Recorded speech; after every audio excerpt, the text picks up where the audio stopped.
Saya mulai dengan konsepnya dulu. Next. Nah, ada dua konsep yang kita ingin sandikan sebetulnya. Konsep mall pelayanan publik dan konsep transformasi digital. Ini dua hal yang berbeda. Kalau mall pelayanan publik itu masuk kategori di dalam ilmu public administrasi, dia masuk new public management, new public administration. Dia menyatukan semua jenis pelayanan dalam satu lokasi. Transformasi digital itu beda lagi. Itu konsepsi digital government gitu.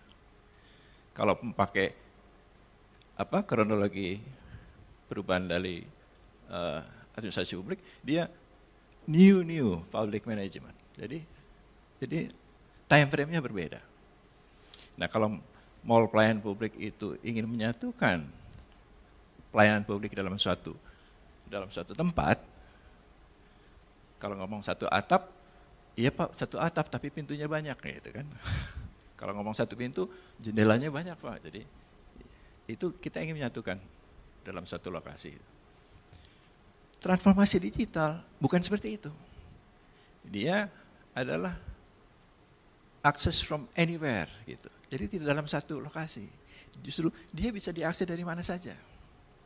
Tempat pelayanannya menjadi maya, menjadi cyber. Bisa dilakukan di mana saja juga. Nah, sekarang kita ingin menyatukan dua konsep yang seolah-olah bertolak belakang gitu. Bisakah gitu? Atau apa yang terbaik yang bisa kita dapatkan dari penyatuan ini? Kalau mau lepas, ya sudah transformasi digital saja, itu unlimited itu. Tapi kita sudah mulai dengan mall pelayanan publik. Jadi ini ada satu hurdles, ada suatu constraint yang kita juga harus coba selesaikan. Gitu. Berikutnya. Nah, kalau kita berbicara transformasi digital dalam pelayanan publik, maka suka tidak suka, pertama kita butuh digital government platform, digital government blueprint atau roadmap, yang sampai sekarang kita belum punya. Kita ngomong SPBE, sistem pemerintahan berbasis elektronik, tapi yang ada adalah berbasis elektroniknya. Sistem pemerintahannya belum eksis, digital government-nya belum ada. Gitu. Nah, siapa yang harus menyiapkan ini? Ya mestinya Menpan dan Paguyuban, mestinya itu di LAN tuh, yang mengusulkan bagaimana blueprint digital government itu dibentuk, dibangun. Dulu LAN punya SANKRI, Sistem Administrasi Negara Kesatuan Republik Indonesia. Mestinya sekarang juga punya Sistem Administrasi Digital Kesatuan Republik Indonesia. Bentuknya seperti apa? Nah itu, kalau kita punya digital government, maka akan mudah bagaimana kita kemudian bergeser dari conventional public services menjadi digital public services. Platformnya berubah. Dan layanannya dapat diakses dari mana saja. Apalagi dengan AI. Saya kebetulan pernah bekerja sebagai AI programmer ketika saya lulus S2 dulu di Amerika, di AT&T Bell Labs. Kalau pakai AI, selesai sudah gitu ya. Semudah itu. Tapi kan ini kebijakan yang lama, infrastruktur yang lama, tata cara yang lama, regulasi yang lama, mau diapain? Bagaimana mitigasinya? Gitu. Bagaimana mitigasinya? Itu yang mungkin kita perlu renungkan di sana. Nah, kalau kita menggunakan platform digital, maka fasilitas fisik tidak diperlukan lagi. Tidak perlu ada mall pelayanan publik itu. Untuk apa? Karena dia selesai di cyber kok. Dia selesai di cloud system. Dia selesai di cloud storage. Dia selesai di cloud server. Jadi tidak perlu punya satu-satu. Dan itu bisa secara nasional jadi satu gitu. National System of Digital Public Services. Tapi kan servernya sama storage-nya dihack Pak. Ya karena kita melarang menggunakan Amazon Cloud. Jadi terpaksa harus pakai itu. Dan itu belum siap.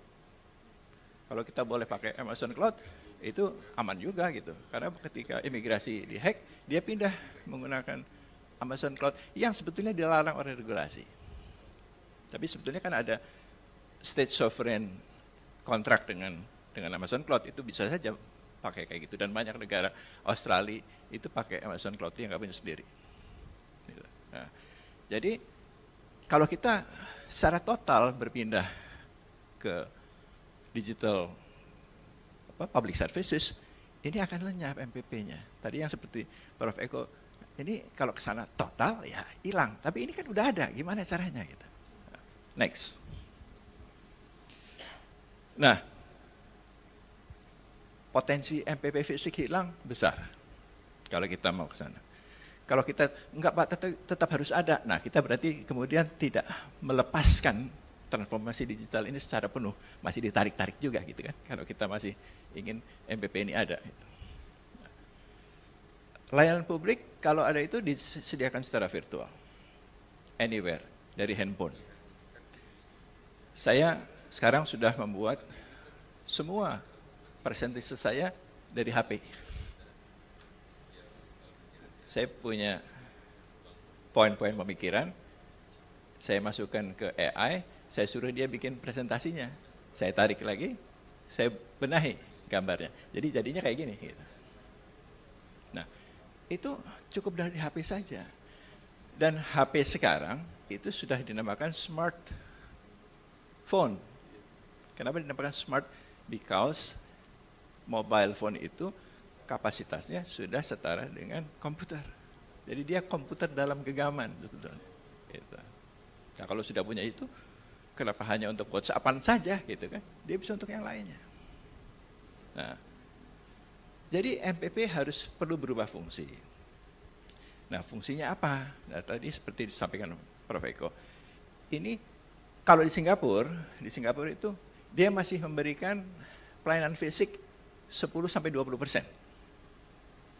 Saya tanya kepada prime istilahnya apa sih? Permanent Secretary untuk Public Services, karena saya sebelumnya lurahnya ACCSM, Asian Civil Service for Civil Service Matters. Dan dia bilang, kita membuka itu untuk orang-orang yang tidak terjangkau oleh IT. Tapi itu kesalahan besar untuk kami gitu. Harusnya 100% aja. Kenapa? Karena dengan dibuka 20% itu, kita nggak bisa lompat gitu. Nah, itu kalau di Singapura. Kalau di Indonesia, kita masih punya banyak kendala. Kita masih berikutnya. Next. Nah, ada hal-hal yang masih kita butuhkan. Kita masih punya digital divide. Tidak semuanya punya kompetensi atau infrastruktur yang sama. Anak-anak SMP, SMA di Jakarta itu jauh lebih jago daripada anak dimanapun. Kenapa? Karena PR mereka itu, ambil contoh di lab school, di SMP, SMA lab school. Itu kalau bikin paper, nggak boleh semuanya dari buku teks. 50% harus dari googling. Dia cari di cyber. Nah, sehingga seringkali apa yang diajarkan gurunya bisa mereka debat. Pak, nggak kayak gitu. Karena di YouTube ngajarinya nggak kayak gitu. Nah, di tempat lain tidak begitu. Sehingga terjadi digital divide. Kalau social atau economic divide, itu gampang solusinya. Gampang untuk sementara, artinya kita beri kasih BLT, sama dia income-nya. Tapi kalau digital divide, mau dikasih apa supaya sama? Nggak bisa. Jadi ini akan permanen kalau tidak diintervensi dengan pemenuhan dari infrastruktur IT secara penuh. Nah, kemudian perlindungan data. Nah, sistem di Indonesia ini kan udah ngasih bisnis kemana-mana ya. Jadi yang harusnya dipegang pemerintah sekarang dikasihkan ke provider. Jadi pemerintah ini nyewa line internet dari provider yang harusnya bisa ke pemerintah sendiri. Dari dulu saya dan Pak Eko kan mintanya government service bus. Nggak pernah ada. Padahal pemerintah itu beli satu satelit khusus untuk pemerintah saja. Seberapa mahalnya?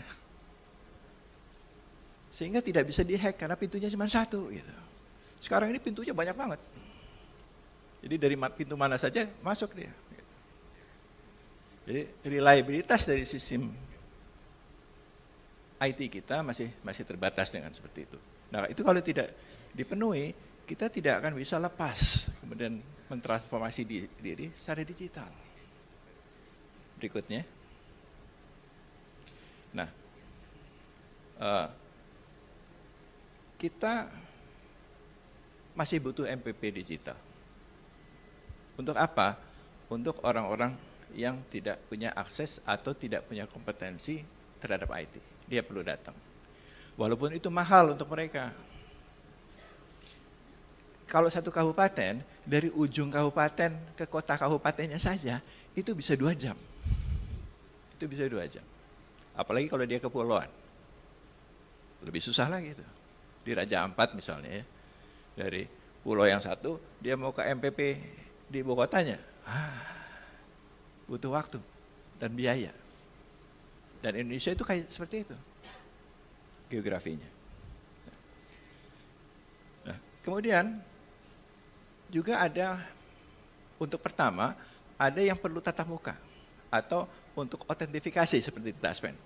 Dia harus rekam wajah, rekam retina, rekam suara untuk menjadi password atau untuk autentifikasi diri. Kalau ada yang pensiun itu, kalau dia mau autentifikasi kan, udah tanggal 1 ini, Pak Tasik udah pernah terjadi. Geleng-geleng kepala, angguk-anggukan, itu autentifikasinya dengan face recognition. Itu untuk pertama dia harus hadir. Jadi kita perlu MPP untuk mendata yang seperti itu. Mendata seperti itu. Berikutnya. Nah, ini yang terakhir saya kira. Jadi, lalu untuk apa MPP yang sudah ada sekarang ini? Kan sudah ada gedungnya. Banyak daerah yang membangun gedung MPP dengan mewah. Kalau MPP-nya menjadi digital, untuk apa? Nah, kita bisa memanfaatkan gedung itu untuk melakukan edukasi literasi IT misalnya. Untuk masyarakat umum. Untuk masyarakat umum. Apakah mereka bisa? Pasti bisa, tinggal mau saja.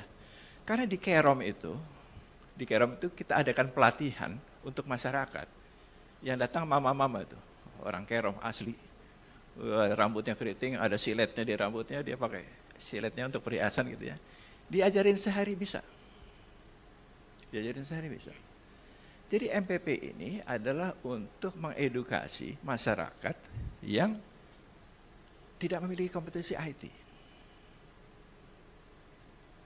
Itu bisa dilakukan. Atau untuk SDM aparatur. Yang kalau disuruh belajar IT bilang, saya udah tua Pak. Kalau saya ngajar, saya selalu bilang, tuaan gua juga gitu. Itu kan mereka juga harus, kita tidak bisa taken for granted, mereka paham mengenai IT. Bisa melakukan itu. Itu perlu ada pelatihan. Dan di mana ada pelatihan itu? Gitu. Kita bisa menggunakan MPP itu untuk tempat pelatihan pengenalan digital misalnya. Atau untuk pelatihan-pelatihan lain yang diperlukan untuk life skill. Saya pernah menjadi waiters ketika saya mahasiswa. Itu waiters di restoran yang harus menggunakan dasi. Itu yang masuk pakai jas semua soalnya. Saya melihat lowongan pekerjaan itu di public library. Ketika saya ke public library ada lowongan waiters. Terus ibu-ibu yang jaga library bilang, "Young man, are you interested to be a waiter?" Saya bilang, "I have no skills." Terus dia bilang, "Don't worry, tiap minggu kita ada pelatihan untuk jadi waiters di sini." Jadi itu bisa kita lakukan untuk pelatihan-pelatihan life skill seperti itu. Gitu. Karena waiters kita nggak ada yang ikut pelatihan. Kalau ikut makan di restoran tuh mereka sama sekali tidak paham bagaimana cara melayani. Gitu. Nah, jadi MPP itu akan shrinking, akan mengecil, tidak besar lagi karena sisa pelayanan publiknya sudah menjadi virtual. Dia tetap ada, tapi bisa untuk digunakan yang lain. Karena masih ada ada orang yang masuk, dan kita juga bisa menggunakan MPP, mobile MPP. Dia ke daerah itu. Di Banyuwangi itu kabupaten terluas di Pulau Jawa. Dari kota Banyuwangi sampai ujung dekat Jember itu 3 jam. 3 jam. Jadi kalau ada masyarakat yang ke sana, itu jauh gitu. Itu jauh. Kenapa tidak menggunakan mobile MPP yang bisa berputar khusus untuk masyarakat yang tidak terjangkau oleh sistem digital. Semuanya sudah digital, kecuali ada beberapa hal yang memang harus masih fisik. Jadi mindsetnya perlu begitu.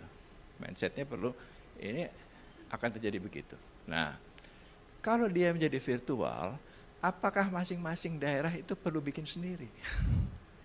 Jawabannya tidak. Gitu. Cukup satu saja yang bikin. Bisa diterapkan di mana saja. Jadi OS-nya, platformnya, tampilannya, proses bisnisnya akan sama. Nggak sendiri-sendiri. Gitu. Karena itu terlalu mahal juga. Gitu. Di New Zealand itu, dia cukup masuk satu URL. Ya, dia masuk. Di sana nggak ada pilihan. Dukcapil ini, nggak ada. Cuma satu aja, klik satu aja. Terus dia mau ngapain? Ngomong di situ, selesai. Jadi dia nggak perlu cari mana ya layanan untuk sertifikasi ini, layanan nggak ada. Gitu. Cuma satu aja, satu. Nah, sistem itu harus didesain.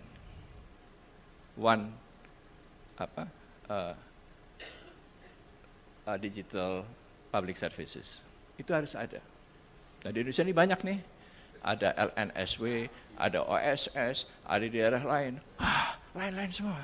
Udah kayak gitu, ada yang terintegrasi, istilahnya